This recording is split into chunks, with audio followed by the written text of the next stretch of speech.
É, Bom dia a todos.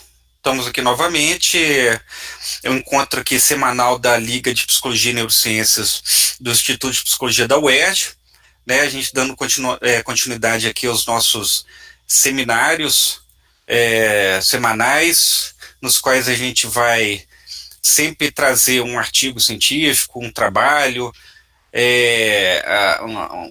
uma informação para a gente, um aluno apresentar para a gente discutir os dados, entender as conclusões, a metodologia, né, e a gente está dando continuidade àquela série de artigos que trata sobre a questão da memória de trabalho, da carga cognitiva, da demanda da carga cognitiva na memória de trabalho, de acordo com o tipo de tarefa, né, com o tipo de problema a ser resolvido, né, e hoje a gente tem aqui um artigo muito interessante do grupo do John Duncan, chama Progressive Recruitment of the Frontoparietal Multiple Demand System with Increased Task Complexity, Time Pressure and Reward. Né? O John Duncan, ele tem uma teoria, a Mari vai explicar para a gente hoje, né, que ele chama essas estruturas pré-frontais do cérebro humano como o sistema de múltipla demanda. Tá? Ele mostra que, dependendo da complexidade, né, e do aumento da complexidade da tarefa a ser feita, né, esse sistema ele é ativado, né, para lidar justamente com múltiplas demandas, né, e com o aumento da complexidade e com a diminuição do tempo, aumento da pressão, né, esse sistema que é na verdade uma rede neuronal, como a gente já conversou bastante semana passada, ela pode ir recrutando outras estruturas para poder ajudar para se completar a tarefa, tá? Como é um artigo mais denso e de ressonância magnética, tem muitas informações, parte de neuroanatomia também, né? A Mari vai apresentar isso para a gente em pelo menos 2 semanas, né? Porque para a gente poder absorver o artigo de uma forma mais tranquila. Então, hoje ela vai apresentar uma primeira parte, a gente discute e depois a gente dá prosseguimento semana que vem. Só lembrando que também semana que vem, na segunda-feira, às 8 horas da noite, segunda-feira, dia 29 de março, a gente vai receber o nosso primeiro convidado da Liga de Psicologia e Neurociência. A gente vai receber o professor Bruno Galvão, da Universidade de Santa Úrsula. Tá? O Bruno Galvão, ele é especialista, ele trabalhou durante muito tempo com modelos animais de pânico e ansiedade, mais especificamente de pânico, né, com roedores. Ele tem uma boa experiência nisso, tem uma larga experiência, e aí ele vai compartilhar com a gente os seus conhecimentos, né, os seus achados principais, né, e a gente vai fazer aqui um bate-papo depois para poder aprender mais sobre essa metodologia, tá? Então, vamos lá, Mari, pode apresentar aí, o microfone é seu. Bom dia, vou abrir aqui minha apresentação.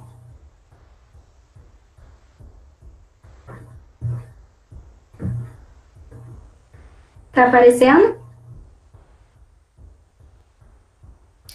Tá sim, Mari. Tá sim, tá aparecendo.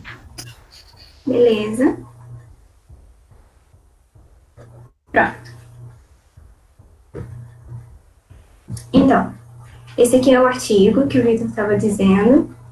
Eu vou ler o título devagar, porque ele é imenso, para a gente conseguir ir entendendo do que se trata. O recrutamento. Oi? É porque você só não colocou para o modo de apresentar. Ah, para mim aqui foi. Então, não sei, peraí. Não tá a apresentação, não? Aperta F5. Tá em tela cheia para mim. Ah, é pra Mas você, para tá? vocês não tá indo. Não é Tá. engraçado. Pra gente ainda não foi, não. Eu vou fechar e abrir novamente, então. Tá.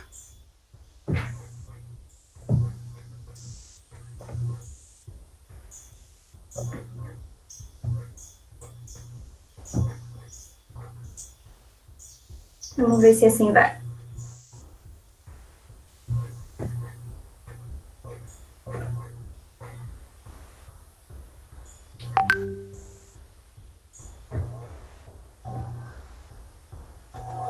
Foi?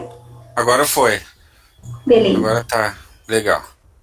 Então, vamos lá. O recrutamento progressivo do sistema de demanda múltipla frontoparietal, com o aumento da complexidade da tarefa, pressão de tempo e recompensa. O que seria o sistema de demanda múltipla, né? Em pouquíssimas palavras, é um circuito neural envolvido em muitas tarefas diferentes. Ele é localizado em regiões frontoparietais, eu destaquei aqui o azul e o amarelinho. E aí o Duncan fala, a atividade integrada através dessa rede pode ser necessária para unir os vários recursos de um programa de controle mental. E aí, para a gente entender o que ele se refere quando ele fala programa de controle mental, é que, assim, em geral, cada etapa de uma tarefa complexa requer a montagem de vários fragmentos cognitivos adequadamente relacionados às suas funções. Então, por meio de conexões generalizadas por todo o cérebro, as regiões de demanda múltipla podem desempenhar um papel central na construção desses episódios atencionais, que ele fala que, assim, é uma estrutura cognitiva rica, que combina a entrada de estímulos vinculados a objetivos, informações, de memória semântica, ações e recompensas potenciais, e assim por diante. Na introdução, eu peço até desculpa porque tem muita coisa escrita, mas eu vou lendo devagar para a gente ir acompanhando junto. Os dados anteriores, de pesquisas anteriores, né, sugerem que, especialmente com baixa carga cognitiva, pode haver alguma diferenciação entre as regiões de demanda múltipla. Mas com o aumento dessa carga, há um recrutamento progressivo de toda a rede. Então, é isso que esse artigo aqui está estudando, né? Esse recrutamento progressivo. Você tem uma ativação que é especializada e aí, conforme você aumenta a demanda, ela vai começando a ativar todo esse sistema. Essa diferenciação pode refletir o acesso preferencial a diferentes recursos de tarefa, enquanto esse recrutamento pode refletir a troca e integração de informações entre todo esse sistema. Nesse artigo foram estudados, por meio de uma tarefa de labirinto, padrões de especialização e recrutamento em um conjunto de regiões de demanda múltipla. Em seguida, foram examinados os efeitos do aumento da complexidade da tarefa, na expectativa do aumento proporcional do recrutamento da rede, e para comparar com essa complexidade foram usadas pressão de tempo e recompensa. Os métodos. Para examinar esses padrões, foram usadas manipulações de complexidade, pressão de tempo, recompensa, enquanto os participantes resolviam um labirinto, como falei anteriormente. Por se tratar de uma tarefa de processamento espacial, também foram registradas as sacadas visuais, para avaliar a sua contribuição potencial para a atividade. Essas sacadas foram analisadas para cada tipo de tarefa. A complexidade foi manipulada combinando tarefa de labirinto com uma tarefa de setas, eu vou mostrar daqui a pouco. A pressão de tempo foi adicionada com o desaparecimento gradual do labirinto, então a pessoa tinha só um tempo específico para conseguir observar e planejar.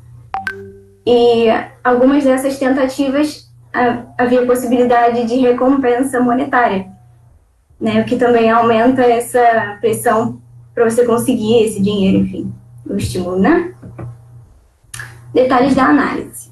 A sessão pré-escaneamento, os participantes treinaram as tarefas e tiveram um tempo calculado para ser usado na aplicação oficial. Na sessão de escaneamento, incluiu uma estrutura, um escaneamento estrutural, uma calibração de rastreamento ocular e 2 execuções funcionais com 3 intervalos em cada. Eu vou mostrar daqui a pouco como é que foram as tarefas, vocês vão entender melhor. E todos os dados foram coletados por ressonância magnética funcional. Na próxima semana eu vou entrar em mais detalhes dessa parte anatômica. Então, vamos para as tarefas, vou explicar as tarefas, e aí na próxima semana eu vou para os resultados de todos esses testes, enfim. A linha de base era só para calcular a reação das pessoas na hora que elas percebessem que o labirinto desaparecia, elas apertavam o botãozinho, não teve nenhuma tarefa específica para ser resolvida, não teve nada muito além disso, era só a base. primeira tarefa mesmo, de fato, foi o labirinto. Eles deixam, assim, aqui na dá para ver como é que era a sequência. Primeiro eles avisavam qual seria a tarefa, deixavam um segundo para a pessoa fixar e ia para o planejamento. No planejamento aparecia aqui esse quadrinho B, ou o primeiro ou o segundo, eram os labirintos. Na verdade existem outras opções, mas enfim, eles botaram aqui 2 exemplos. O intuito era você sair do pontinho verde e ir lá para o pontinho roxo. Você tinha que planejar qual caminho você faria. E depois que você planejasse, você apertava o botãozinho, eles davam um intervalinho de 2 segundos e aparecia esse quadrinho de baixo aí, uma dessas 2 opções. É a mesma coisa, só que sem as barreiras no caminho. E aí você tem que fazer o caminho que você planejou, independente da barreirinha aparecer ou não, você tem que fazer o mesmo caminho que você havia planejado antes. Essa parte da execução, ela só acontecia em 25% dos ensaios, porque era só para garantir que a pessoa estava realmente fazendo planejamento, né? O que realmente estava interessando aqui nesse momento era o planejamento. Não sei se deu para entender. Alguém tem alguma dúvida? Qualquer coisa é só me interromper, tá? Então, a segunda tarefa, que é de setas. Aparecia o mesmo labirinto, só que sem nada, sem bolinhas, sem barrinhas tampando o caminho, e 2 setinhas. No momento da execução, o participante deveria indicar no teclado quais foram as setas que apareceram anteriormente. A tarefa usada para aumentar a complexidade juntava as 2 anteriores, ou seja, o participante deveria resolver o labirinto e indicar as setinhas. Isso aumentaria a carga cognitiva e a expectativa era de que isso ativasse mais áreas dessa rede. Então, o participante via a bolinha verde, a bolinha roxa, e tinha que fazer o caminho de uma para outra. Se no meio do caminho ele cruzasse com uma setinha, ele deveria indicar, na hora da execução, no lugar onde essa setinha estava, qual direção ela apontaria. Um pouco mais complexo, né, do que as 2 anteriores.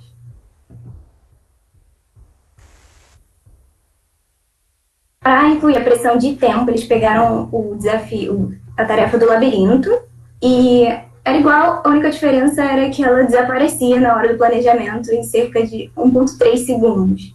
Ele começava a desaparecer em 0,3 e em 1,3 já não estava mais aparecendo o labirinto. Então você tinha praticamente 1 segundo para fazer o planejamento. Poderia demorar um pouco mais para apertar o botão para ir para a próxima fase de execução, mas para olhar o labirinto em si, só 1 segundo mesmo. E aí a execução é igual a do labirinto normal, só que nesse a pressão do tempo da pessoa planejar rápido, né? E o labirinto desaparecendo, mais recompensa monetária para ver qual seria o efeito dessa pressão da pessoa tentar conseguir o dinheiro, então tentar se esforçar mais para resolver o labirinto de forma correta. Bem parecido com o anterior, né? O labirinto também desaparecia, mas era só para a pessoa não ficar ensaiando muito para acertar, né? Ela deveria seguir o mesmo padrão das tarefas anteriores. E aí, se houvesse a execução no final dessa tarefa e a pessoa acertasse, ela ganharia dinheiro. Gente, desculpa ter feito só até aqui, mas na próxima semana eu vou continuar a entrar nos resultados, tá bom? Obrigada, Legal, Mariana. Obrigado aí por já ter feito essa introdução do artigo, que a gente já viu que é bastante coisa. E a gente pode observar uma coisa que eu já tinha falado lá no início da Liga, a questão dos testes psicológicos usados aí na neurociência cognitiva, né? Porque você tem esses testes comportamentais. Por exemplo, você tem lá com os animais, já com toda a influência pavloviana, skinneriana e por aí vai, de você tentar ter uma objetividade maior na hora de você coletar o comportamento, né, através desses testes altamente controlados e matematizáveis, né? Então isso sempre foi feito, isso aí foi um dos objetivos do comportamentalismo, né? Você tinha essa capacidade de fazer com os animais, então você estudava, por exemplo, um comportamento específico, né, muitas vezes um comportamento reflexo, no caso, por exemplo, a gente usar a resposta salivar dos cães em relação lá ao estímulo condicionado, né, o Pavlov conseguia quantificar cada gotinha, né, de acordo com cada estímulo que ele dava, e isso está de acordo com essa ideia da ciência moderna matematizável. Né, e isso foi o ingresso da psicologia no rol das ciências físicas. Não é? E essa foi sempre a grande, vamos supor assim, a grande preconização do comportamentalismo, de você ter esses testes muito bem registrados. Mas é interessante a gente ver, eu tenho muito mais experiência com testes de animais, a gente vê os testes usados com humanos, não é? Que aí tem toda uma história, a gente pode voltar nisso aos poucos também, né? Toda uma história intelectual no século XX, que começou com o Pavlov ainda no século XIX, que foi passando aí pelo desenvolvimento do comportamentalismo em níveis assim quase mórbidos de matematização, né? Você vê aí essa turma do Edward Tolman, dos pós-skinnerianos, né? Donald Hebb, que tentavam, com a maior objetividade possível, tentar produzir testes comportamentais e resultados matematizáveis do comportamento humano, né, e animal.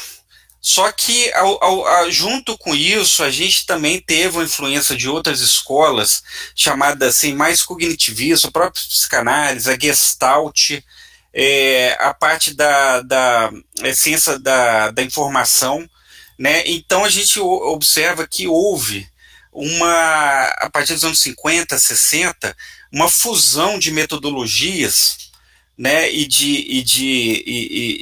de teorias que vai desembocar nisso que a gente está vendo aí na apresentação da Mariana.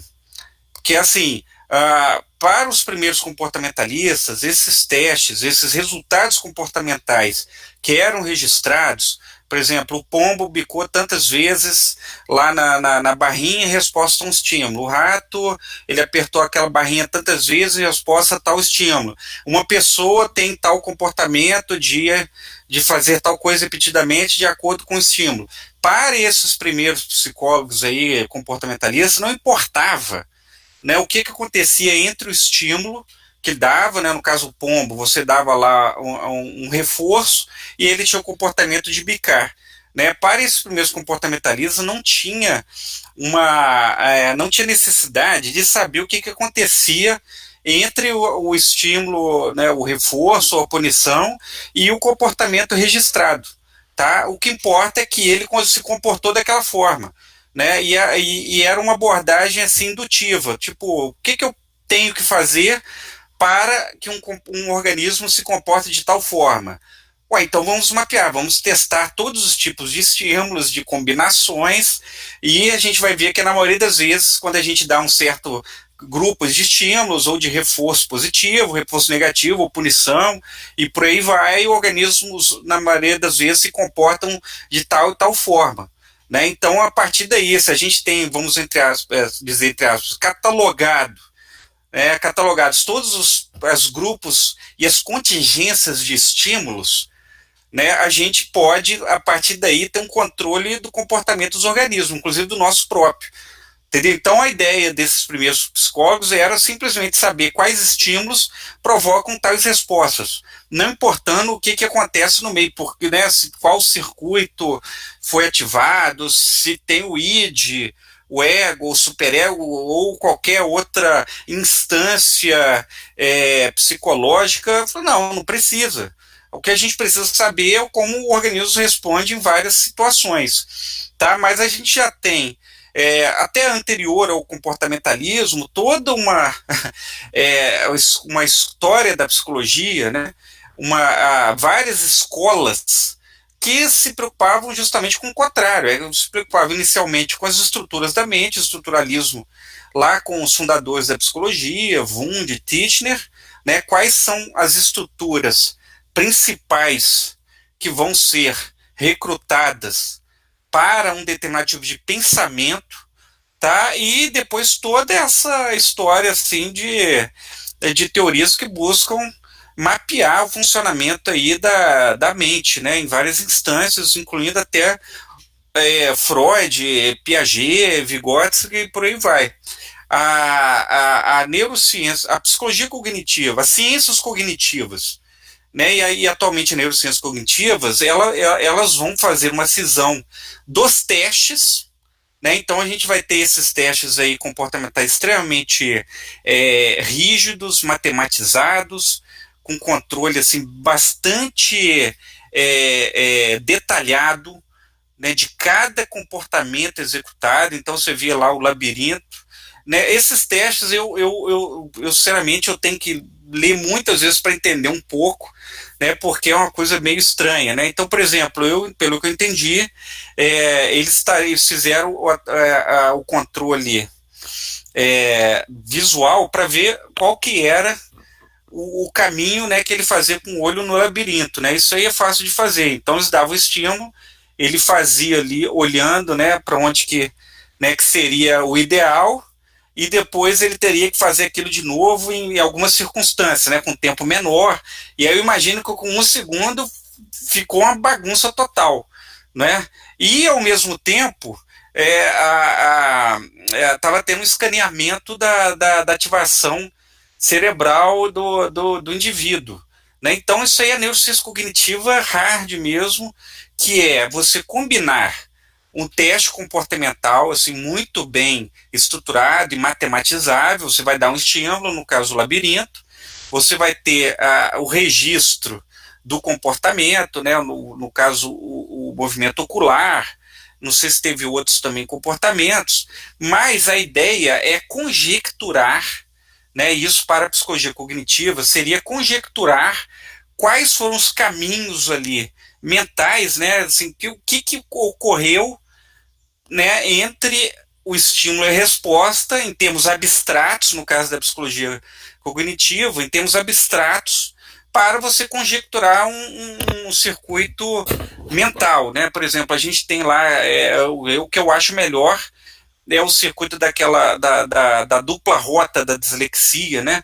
Que você consegue, através de testes comportamentais, mostrar que existe uma rota fonológica, né, para as pessoas lerem alguma coisa ou falarem alguma coisa, e ter uma rota semântica, que pessoas com dislexia, que tem ou de um jeito ou de outro tipo, esse circuito ele é comprovado, né? Tem pessoas que têm a rota fonológica variada e tem pessoas que têm a rota semântica variada. Então esse circuito hipotético, conjectural, abstrato, ele está de acordo com o comportamento, e a partir daí você pode inferir. Eu não sei exatamente qual que é o circuito neural por trás, mas que existe um circuito psicológico, né, abstrato, cognitivo, ou seja, que vai controlar, né, o estímulo que entrou para as diversas respostas, né, vai modular as respostas.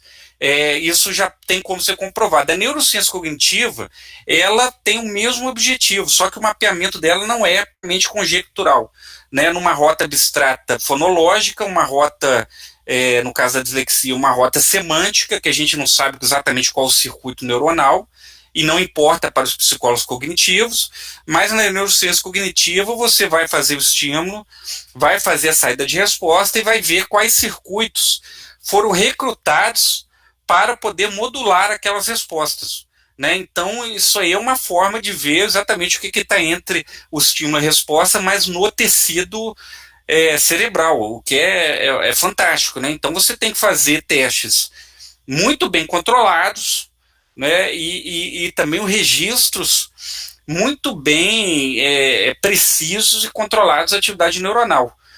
né? E aí esbarra muito nas limitações das técnicas de ressonância magnética funcional, elas têm uma limitação do tempo, né? Isso aí a gente pode até mais para frente trabalhar a parte da metodologia, mas você vê que eu não sei atualmente como eles corrigem isso, mas inicialmente tinha um problema temporal, né, que a máquina só registrava o que tinha acontecido 5 segundos antes, né? Então, no caso de uma tarefa que é muito rápida, você vai estar pegando eventos, né, posteriores àquela tarefa. E por aí também vai, né? Existem limitações das técnicas, mas com a sofisticação dessas técnicas, a gente está vendo que é possível, com esses testes relativamente simples, né, de você dar uma tarefa de raciocínio ali, de saída do labirinto, e registrar algumas saídas comportamentais, você consegue ali registrar quais circuitos estão sendo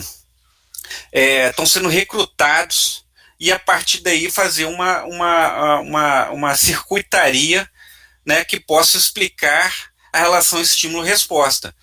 Né? Mas aí, se a gente tivesse um comportamentalista mais radical aqui assistindo o nosso vídeo, ele ia falar com toda razão que o Skinner ele já tinha preconizado isso, porque ele falou que tudo que acontece entre o estímulo e resposta é comportamento, entendeu? Então, assim, o que você conseguir registrar, entre aspas, é considerado comportamento. Um neurônio sensorial que passa a informação para o interneurônio, que solta para um outro neurônio de comportamento, toda essa comunicação neuronal ela é comportamental, ela faz parte do eixo estímulo-resposta. O que ele queria dizer é que não existem formas totalmente assim etéreas, né, e não físicas de qualquer comportamento ser mediado, né? O que ele estava absolutamente certo, né? Isso tudo vai ser feito através de comunicações neuronais e disparos,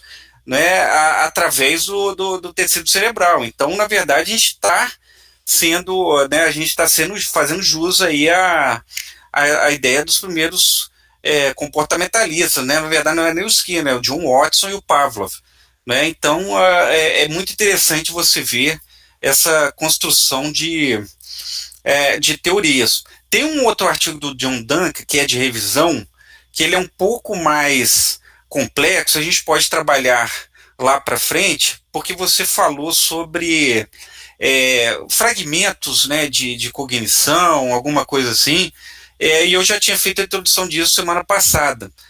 A questão de que o cérebro, né, quer dizer, a nossa experiência mental de presença, de estar vivendo um episódio, estar vivendo aqui, né, por exemplo, a reunião da Liga, ela é muito uma sensação criada, né, pela unificação das experiências pelo cérebro, mas na real mesmo são, né, milhares e milhares de pequenos buffers, né, episódicos, né, sensoriais que a gente recebe, que duram alguns milésimos de segundos, eles têm que ser realimentados, né, de forma a alimentar, né, os sistemas cerebrais responsáveis pela a parte episódica no hipocampo, para que a gente tenha uma experiência contínua, né? Mas na verdade seriam muitas coisas picotadinhas assim, né? Existem algumas doenças neurológicas que fazem com que as pessoas fiquem meio, como a gente diz,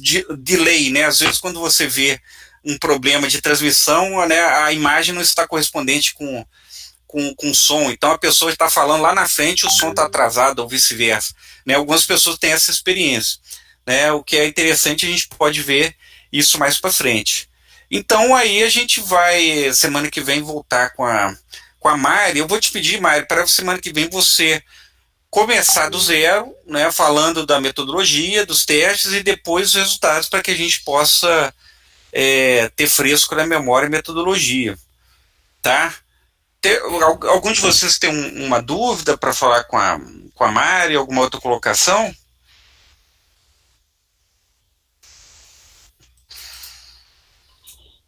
Não, tranquilo. Deixa eu falar um negócio que eu acho que é interessante. Sim. Que pega o que a gente veio tratando da semana passada, né? É que hoje você consegue ter a construção e o entendimento dessas redes de ativação por atividade, né?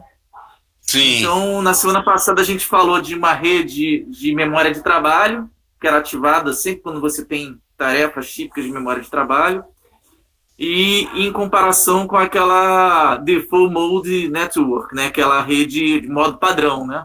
Sim. E agora a Mari está trazendo uma terceira rede, que é muito interessante, que tá ativando como se fosse uma rede auxiliar, né? Que ela está sempre sendo ativada em inúmeras tarefas diferentes, ela contribui para a execução dessas tarefas, né? E aí é interessante, porque fez um histórico aí da psicologia experimental e mostra que aquela concepção fria, de localização, de onde você localizacionista, né? Exatamente. Quando você tem os locais específicos para cada coisa funcionar, a gente já sabe há algum tempo que não é bem assim, né? Esse artigo dela mostra essa plasticidade de ativação de via dependendo da demanda, né? Isso que é o interessante do paper, né? O Anderson pegou num ponto aí crucial, né, que esse é um dos debates, talvez o primeiro grande debate da neurociência, né, Anderson? Sim, a neurociência entendida como o início lá de Santiago Ramon e Cajal e Camilo Gold, né, que foi assim essa primeiras observações microscópicas do neurônio, dos neurônios, já começou a ter esse debate, né? Doutrina neuronal do Ramon e Cajal e tal, de que existem áreas especializadas no cérebro para determinada função, né? Então você tem, por uma vertente, toda essa tradição da neuropsicologia, né? A área de Broca, a área de Wernicke, né? Que é muito bem localizado.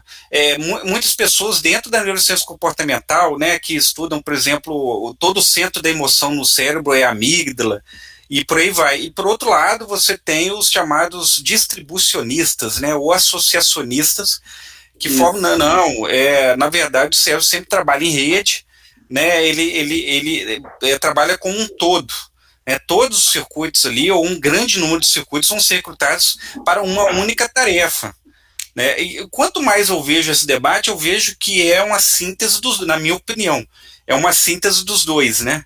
Quer dizer, é uma distribuição associada em centros específicos e vice-versa, né?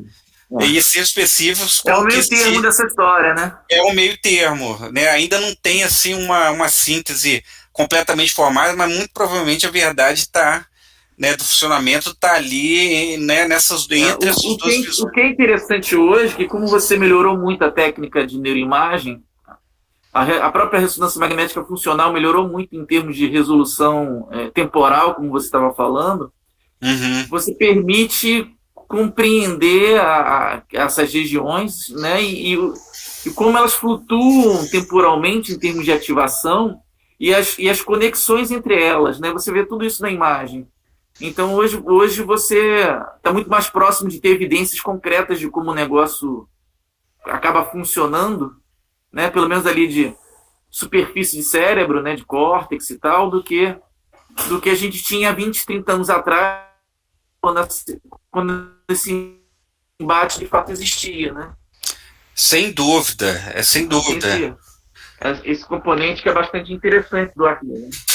Esse progresso, né, e o refinamento das técnicas e também assim, modelos matemáticos também mais sofisticados para poder corrigir, né, alguma dessas ruídos, né, que pode ter na ressonância magnética e tal.